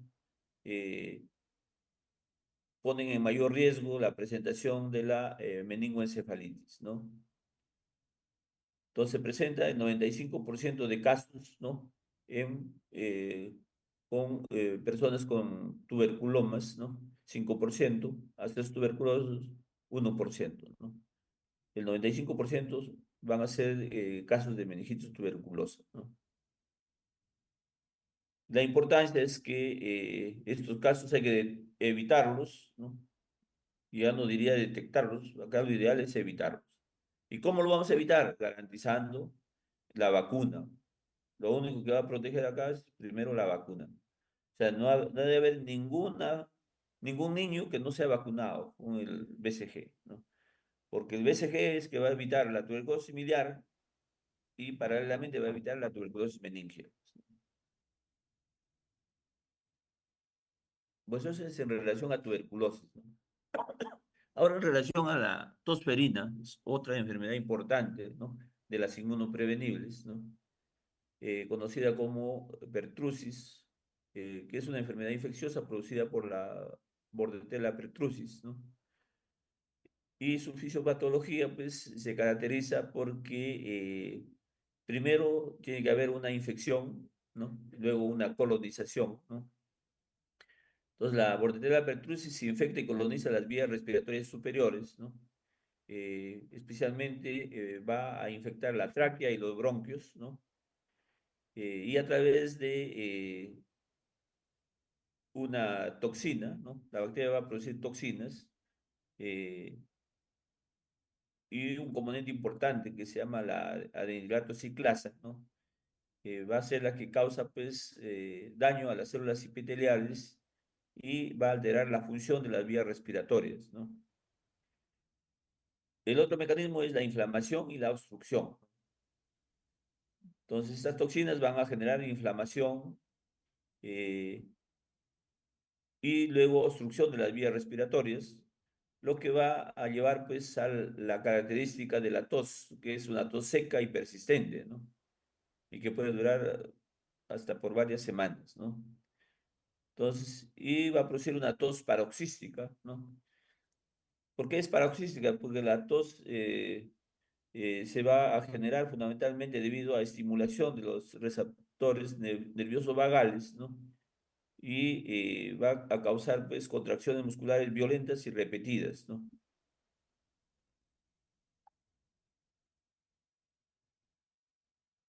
El otro mecanismo es la insuficiencia respiratoria, ¿no? Entonces va a ocasionar casos graves, ¿no? La tosferina puede causar insuficiencia respiratoria aguda debido a la obstrucción de las vías respiratorias, ¿no? Y a la, digamos, la fatiga de los músculos respiratorios, ¿no? El otro mecanismo es las complicaciones neurológicas, ¿no? Pues puede producir también complicaciones neurológicas, ¿no? Y generar convulsiones, encefalitis, especialmente los más vulnerables para hacer complicaciones neurológicas son los niños menores de 3 años, ¿no? En cuanto a la inmunosupresión, también es otro mecanismo, ¿no? La tosferina puede causar inmunosupresión, lo que va a hacer pues que los niños afectados o las personas afectadas por esta enfermedad pueden ser susceptibles para otras infecciones oportunistas, ¿no? Entonces, es importante conocer pues que la fisiopatología de la tosferina puede variar, ¿no? Según la edad del niño que es afectado, según su estado de salud, ¿no? Previo, pues si está inmunodeprimido va a ser mayor o más vulnerable, ¿no? Y según su estado vacunal, ¿no? Entonces, la vacuna es la forma más importante para prevenir la tosferina y sus complicaciones, ¿no? Entonces, nuestro objetivo es aquí, pues, promover, ¿no? Y garantizar que todos nuestros niños reciban la vacuna de protección, ¿no? Epidemiológicamente, ¿cómo se comporta la tosferina, ¿no? Entonces, decíamos, es una infección aguda de vías respiratorias causada por la bordetela, ¿no? Tiene una fase catarral, ¿no? Inicial, ¿no? Que es de comienzo insidioso, o sea, no es brusco, insidiosamente va a aparecer, ¿no? Eh, que se caracteriza por tos irritante, que poco a poco se vuelve paroxística, eh, por lo regular, pues en el término de 1 a 2 semanas, por eso es insidiosa, ¿no? Y puede durar de 1 a 2 meses, incluso más, ¿no? A veces hasta 3 o 4 meses puede permanecer esa tos, ¿no? Los agentes infecciosos, el más importante es la Bordetella pertussis, ¿no? Que es el bacilo de la tosferina propiamente dicha, ¿no? También tenemos la Bordetella parapertussis, ¿no? La distribución, ¿dónde lo encontramos? Lo vamos a encontrar a nivel global, ¿no? O sea, en cualquier altitud, cualquier latitud, ¿no? Está en todos los escenarios epidemiológicos del mundo, ¿no? Es una enfermedad endémica, común en niños. Endémica significa que está permanente en las regiones del mundo, ¿no? En particular va a afectar a niños de corta edad, ¿no? Por generalmente menores de 3 años, ¿no? Eh, y no tiene que ver con origen étnico, no tiene que ver con clima, ubicación geográfica, como es cosmopolita la enfermedad, en cualquier ambiente es de alto riesgo, ¿no? Entonces los brotes por lo general se van a presentar cada 3 a 4 años, ¿no? Tiene un comportamiento cíclico. ¿Y por qué cada 3 a 4 años? Esto tiene que ver mucho con lo que se llama el acúmulo de susceptibles, ¿no? Eh, Cuando las coberturas vacunales no son adecuadas, ¿no? Entonces, coberturas por debajo de 95% son inadecuadas, ¿no? Las coberturas eficientes cuando son de 95% a más, ¿no? En nuestro Perú hemos estado en coberturas que no superan el 80%, ¿no? Entonces, cuando el acúmulo de susceptibles supera el 0,8% de la población sujeta a vacunación, ¿no? Eh, definitivamente ese índice de 0,8 indica que hay alto riesgo de una epidemia, ¿no? Entonces, eso se va a generar con bajas coberturas y dada la eficacia vacunal, cada 3 a 4 años se genera un acúmulo de susceptibilidades importante, ¿no? ¿Cómo se evita esto? Mediante la llamada vacunación de las Américas, ¿no? Entonces, todos los años tenemos la vacunación de las Américas para reducir el acúmulo de susceptibles, ¿no? Por favor, apaguen su micro. En cuanto a la incidencia, entonces la incidencia, por favor, apaguen su micro, está haciendo interferencia. Entonces, en cuanto a la incidencia de la tosferina, varía pues según la región o según el país, ¿no? Y esto va a estar muy relacionado con sus coberturas vacunales, ¿no? Pero por lo general en el mundo ocurren entre 20 a 40 millones de casos cada año, ¿no? De los cuales entre 200.000 a 400.000 mueren anualmente. Entonces todavía es una enfermedad de altísima trascendencia, ¿no? Los grupos de riesgo son los de mayor riesgo de enfermar, ¿no? Están los niños menores de 5 años, especialmente los menores de 1 año, que son más vulnerables, ¿no? Los adolescentes, adultos jóvenes, que aún no han recibido la vacuna de refuerzo. Entonces hay que ver cómo está el calendario vacunal, ¿no? Y cómo está el programa de vacunación en nuestro país. Las personas con enfermedades crónicas o inmunocomprometidas, ¿no? El reservorio, ¿dónde encontramos a esta bacteria? Entonces lo vamos a encontrar pues en el ser humano principalmente, pero también se ha aislado en ovinos, ¿no? O sea, el ganado ovino es un portador y se convierte en un reservorio animal, ¿no? El modo de transmisión, ¿cómo se transmite la tosferina? Entonces, la tosferina se va a transmitir por contacto con las secreciones de las mucosas respiratorias, ¿no? A través de gotitas, ¿no? Entonces, ¿qué es diferente que la tuberculosis? La tuberculosis es por aerosoles. Los por aerosoles puede permanecer contagiante el ambiente hasta por 36 horas y la transmisión en el momento puede ser hasta una distancia eh, de 6 a 8 metros en la transmisión por aerosoles, ¿no? Por eso hay que utilizar ahí N95, ¿no? En el caso de la tosferina es por gotas. Entonces, el espacio efectivo es 1 metro. ¿Por qué? Porque una vez que se tose o se expectora, las gotitas se van a mantener máximo 15 minutos en el aire y luego caen, ¿no? Al caer, sí van a contaminar todas las áreas, digamos, donde uno puede manipular o tocar, ¿no? Entonces, tener cuidado ahí con las mesadas, tener cuidado ahí con las manijas, ¿no? Hay que estar haciendo desinfección permanente, ¿no? Porque también si tocamos y luego eso llevamos a la vía respiratoria, podemos, por el contacto con esas áreas contaminadas, podemos transmitir la enfermedad. El periodo de incubación es otra parte importante, ¿no? Entonces, la tosferina, la incubación es de 7 a 10 días, ¿no? Con un rango de 4 a 21 días, ¿no? O sea, hay que tener cuidado siempre cuando intervenimos, el rango. Me interesa el rango. ¿Por qué? Porque el promedio me reduce el tiempo de intervención, ¿no? Pero yo debo intervenir en el rango.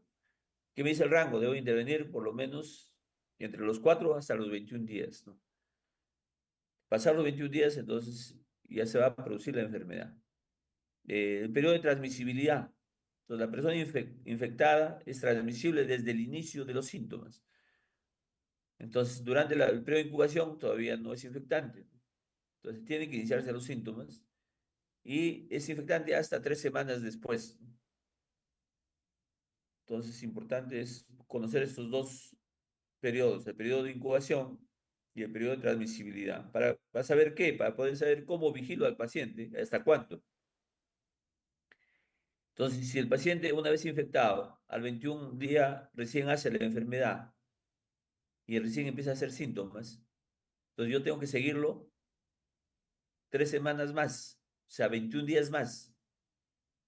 ¿Para qué? Para ver que ya no va a ser contagiante. porque puede ser contagiante hasta 21 días más, ¿no?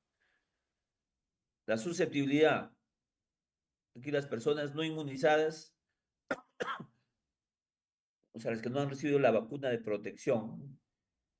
Estamos hablando inmunizadas, ¿no? Para que sean inmunizadas, ustedes tienen que conocer el calendario vacunal, ¿no? O sea, cuántas dosis de vacuna tiene que recibir la persona para estar inmunizada, ¿no? Y en base a eso es que todas las personas no inmunizadas son susceptibles, universalmente.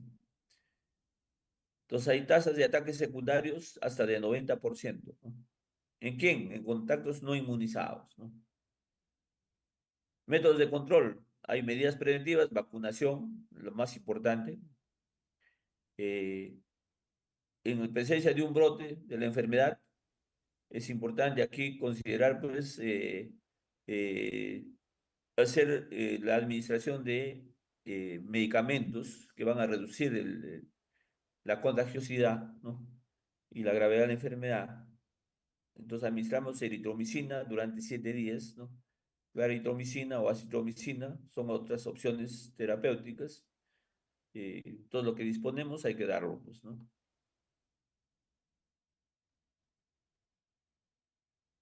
La notificación a la autoridad local de salud está dentro de las notificaciones de clase 2, ¿no? Entonces, enfermedades de notificación temprana, ¿no? Va a permitir el mejor control de brotes. Es una notificación obligatoria, ¿no? Entonces, es importante considerar la definición de caso para notificarlo. O sea, hay que conocer las definiciones de caso. Dice, ¿cuál es un caso probable de tosferina? Dice, diagnosticado con tosferina por un médico o por una persona que tiene tos que dura por lo menos 2 semanas, acompañada de uno o varios de los siguientes síntomas: paroxismos, que son los accesos de tos, el estridor a la inspiración, eh, o vómito inmediatamente después de la tos sin causa aparente, ¿no? Entonces, esa es la definición de caso para poder, eh, digamos, sospechar de un caso de tosferina. Aislamiento. Entonces, hay que hacer aislamiento de tipo respiratorio, ¿no? En los casos, digamos, considerados como probables, ¿no? Los casos presuntivos deben mantenerse separados de los lactantes, de los niños de corta edad, ¿no? Especialmente de los niños o lactantes no inmunizados, porque son los que son más vulnerables, ¿no? Decíamos, los menores de 1 año son más vulnerables. Y los que son susceptibles hasta menores de 5 años. Desinfección concurrente. Entonces hay que garantizar las medidas de desinfección, eh, pero en general son poco eficaces, ¿no? Sin embargo, en ambientes hospitalarios recomendamos que se haga permanentemente la desinfección de las mesadas, de las manijas, ¿no? Eh, ¿Para qué? Para evitar la transmisión, ¿no? Cuarentena. Entonces, ¿qué es, es el aislamiento, ¿no?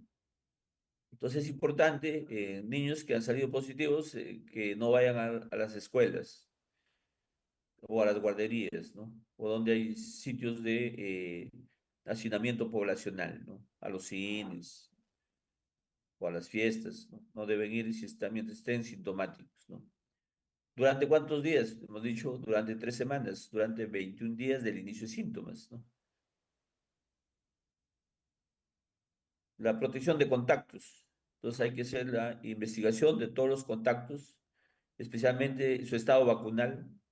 Entonces, si están protegidos, no nos preocupamos porque la protección es de bastante eficacia, ¿no? Pero si no están protegidos o no están inmunizados, pues hay que administrar una dosis de vacuna lo más pronto posible después de la exposición, ¿no? Especialmente a los niños menores de 17 años de edad, ¿no? Que no han recibido las 4 dosis de vacuna de DPT, ¿no? O hay que aplicar una dosis si no han recibido una dosis en los últimos 3 años de su vida, ¿no? Administrar eritromicina, claritromicina, citromicina durante 7 días a los contactos del núcleo familiar, ¿no? Y también a los contactos cercanos, ¿no? Y sin importar su estado vacunal, ¿no? Esté o no vacunado, hay que darle. eh, cualquiera de estos medicamentos, ¿no?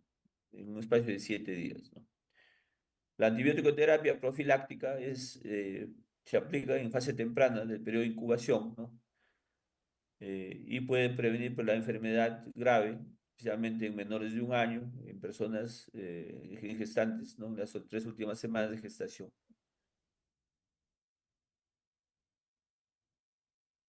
En cuanto a la investigación de contactos y la fuente de infección, cuando un lactante o un niño de corta edad no inmune, no vacunado, esté expuesto al riesgo o puede estarlo, es conveniente buscar los casos de fase temprana, inadvertidos o atípicos, ¿no? Tratamiento específico, ya hemos visto la eritromicina, claritomicina, citromicina, ¿no? Nos van a permitir acortar el periodo de transmisibilidad, también nos permiten mitigar la sintomatología, ¿no? Eh, de manera importante cuando lo administramos en el periodo de incubación. Pero si ya se inició la enfermedad, ya no van a mitigar los síntomas. Entonces hay que administrarlo antes de que se inicien los síntomas, ¿no? En cuanto a casos de epidemia, hay que hacer búsqueda activa de casos no notificados, ¿no? ¿Para qué? Para proteger de la exposición a los escolares o preescolares, ¿no? Eh, y para garantizar ahí, digamos, el refuerzo vacunal, ¿no?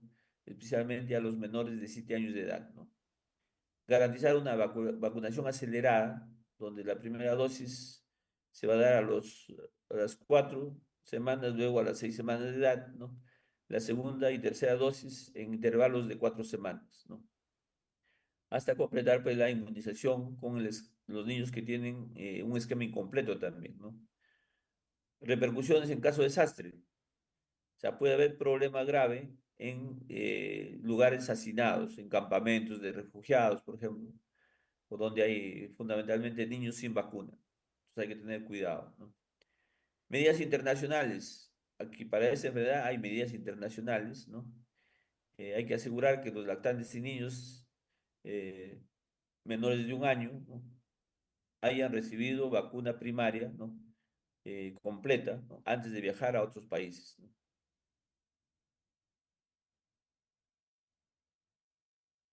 Luego tenemos la fisiopatología de la COVID, ¿no? Entonces, la COVID, bueno, una enfermedad nueva para el mundo, ¿no? Que se inició pues en el 2019, ¿no? En noviembre de 2019.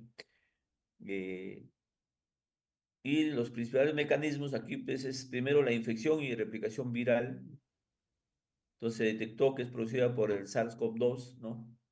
Este virus infecta las células epiteliales respiratorias, especialmente los pulmones, y se replica de manera muy rápida, ¿no? Eh, el otro mecanismo es la respuesta inmunitaria, ¿no? Entonces, la respuesta inmunitaria inicial generalmente es débil, lo cual permite pues, que el virus se disemine. Posteriormente se activa una respuesta inmunitaria exagerada, que es, en vez de ser favorable para el individuo, es desfavorable porque eso va a causar daño tisular, ¿no? Eh, el otro mecanismo es las citoquinas y las tormentas de citoquinas, ¿no? Entonces hay una gran liberación de citoquinas proinflamatorias, ¿no? Lo que produce la llamada tormenta inflamatoria, ¿no?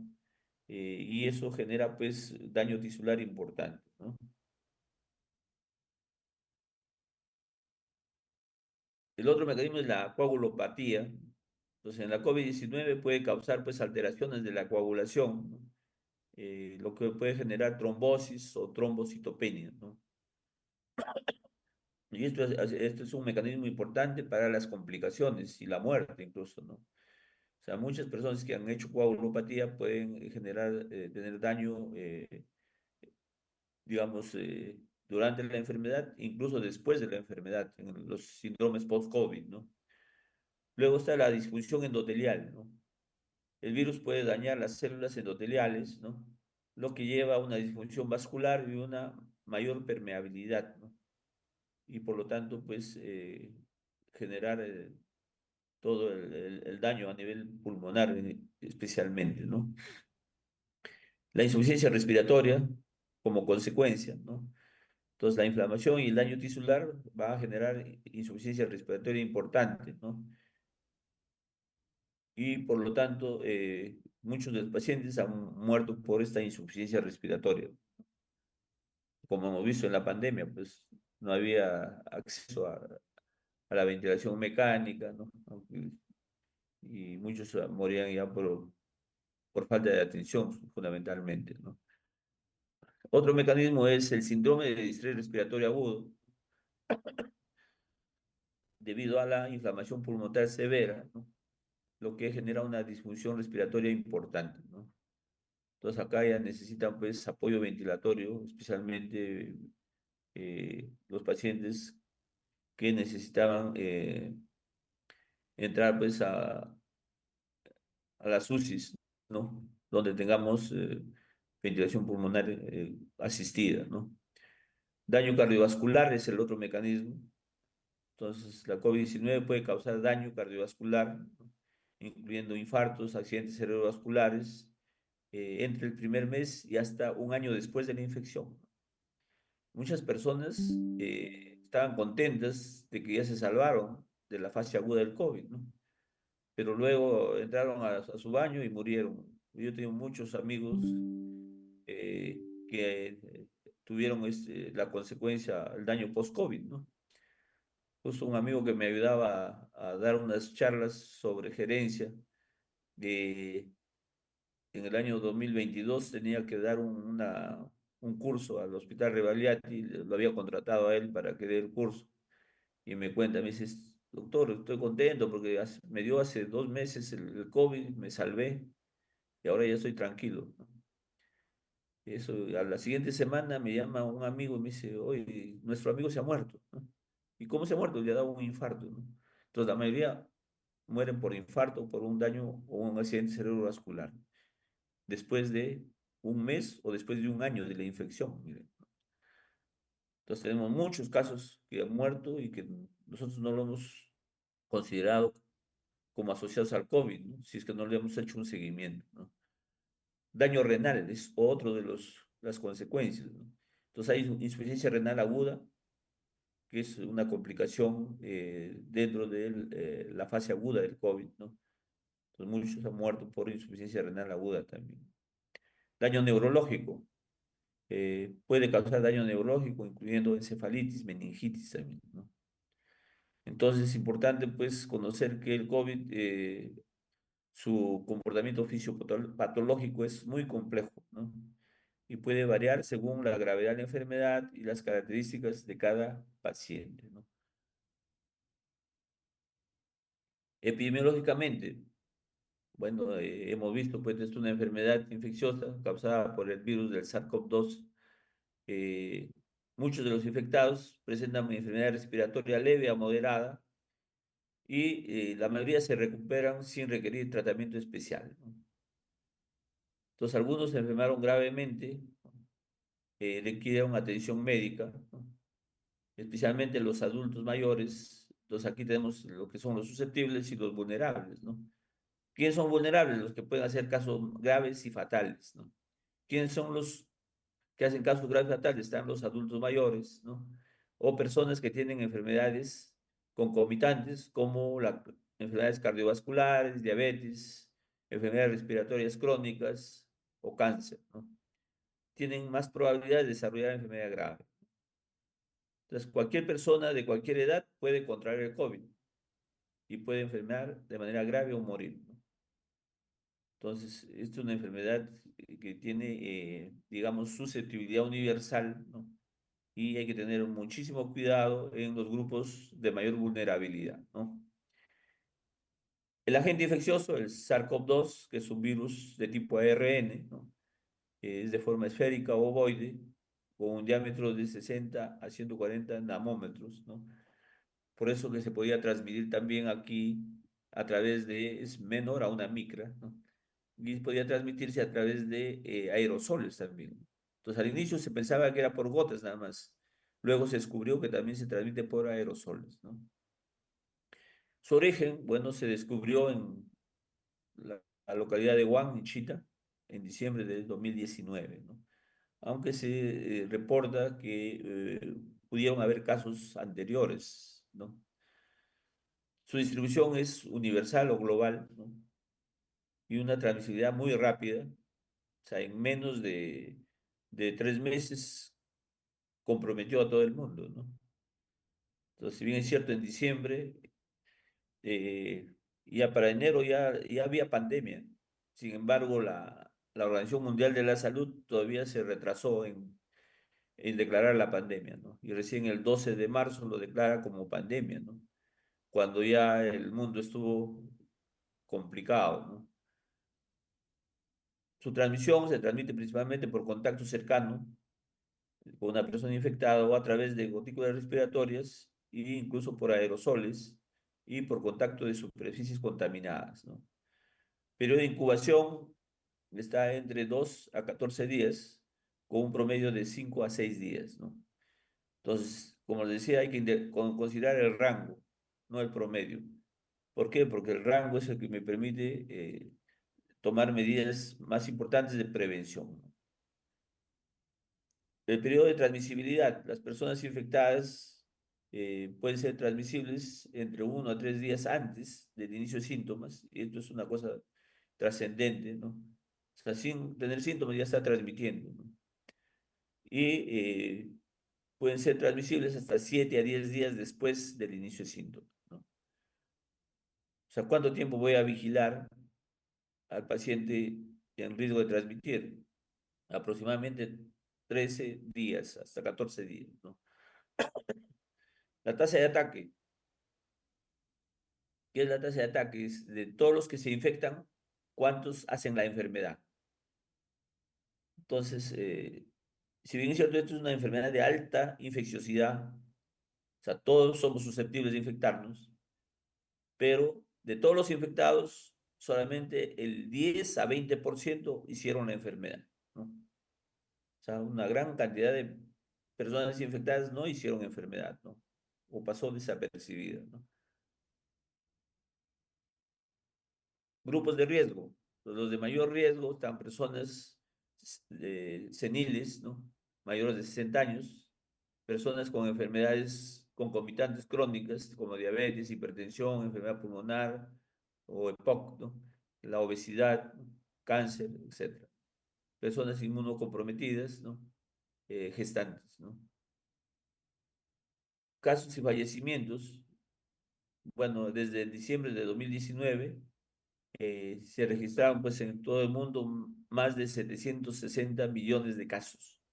Miren la infectividad de esta enfermedad terrible, ¿no? Y 6,9 millones fallecieron. O sea, una letalidad que no ha superado pues el 3% a nivel mundial, ¿no? Sin embargo, en el Perú la letalidad llegó a 9,1%, ¿no? Hemos sido uno de los países con mayor letalidad en el mundo, ¿no? Y bueno, debido a las medidas que se dieron en ese entonces, ¿no? La prevención, ¿cómo se previene esta enfermedad? Entonces, una vez que se descubrió la vacuna no evita la infección. Sin embargo, sí reduce la patogenicidad y reduce la virulencia. O sea, ya con la vacuna, la virulencia se ha reducido pues hasta en 12 veces, ¿no? Y es importante esto, porque entonces recomendar vacunarse es para evitar morirse, ¿no? Ahora el COVID sigue todavía ya como una enfermedad endémica, ¿no? Y bueno, la persona vacunada ya tiene una bajísima posibilidad de morir, pues, ¿no? Entonces, los brotes, importante, eh, considerar pues el inicio de un brote y hacer el control inmediato, ¿no? Entonces, esta enfermedad ha evolucionado pues en el tiempo con diferentes variantes y se sigue investigando. Todavía el COVID sigue vigente, pero ya no como una epidemia, sino como una enfermedad endémica que en cualquier momento, si sus variantes recuperan virulencia, entonces decíamos que era la virulencia, la capacidad de producir casos graves o fatales. Entonces, inmediatamente hay que tomar medidas para que no volvamos a padecer eh, las consecuencias de la pandemia que hemos vivido en estos últimos 3 años, ¿no? Y ahí tenemos pues, los casos notificados en el mundo. Estos son los casos actuales, ¿no? Realmente ya están como carácter endémico nomás, ¿no?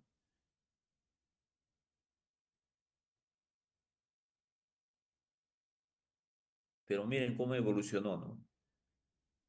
Entonces acá tenemos a nivel mundial cómo ha ido las diferentes olas, primera, segunda, tercera, cuarta, quinta ola, ¿no? O sea, hay países que han tenido varias olas, ¿no?